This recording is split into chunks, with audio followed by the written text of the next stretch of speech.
quand les paroles blessent, plus que le silence. Recevez tous mon salut cordial au nom de Jésus-Christ. C'est pour moi un privilège de servir Dieu. L'Écriture n'évite pas les sujets inconfortables, car le but de Dieu n'est pas de nous rendre confortables, mais saints. Il existe des péchés qui ne choquent pas les yeux, mais qui usent profondément le cœur, et l'un d'eux est l'usage irresponsable de la langue. La médisance ne crie pas toujours. Souvent, elle murmure. Elle n'apparaît pas toujours avec violence. Parfois, elle se présente avec douceur, avec une apparence inoffensive, mais son effet est réel et profondément nuisible. La parole de Dieu enseigne clairement que le conflit ne se maintient pas tout seul. Sans bois, le feu s'éteint, et là où il n'y a pas de rapporteur, la querelle cesse. Proverbe, chapitre 26, verset 20.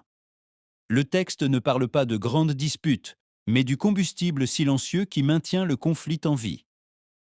Lorsque les paroles cessent de circuler, le feu perd de sa force.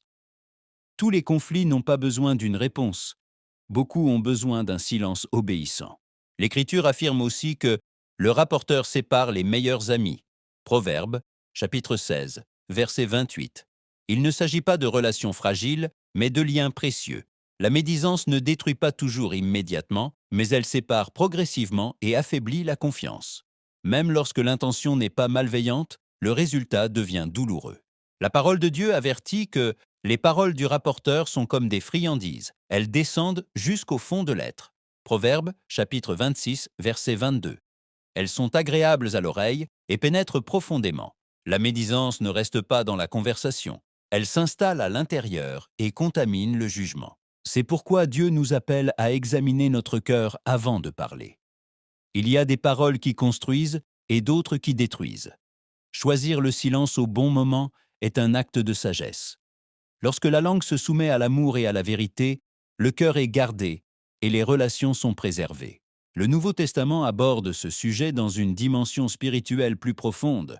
La langue est un feu enflammé par l'enfer. Jacques, chapitre 3, verset 6. Il s'agit d'une force capable de contaminer tout l'être.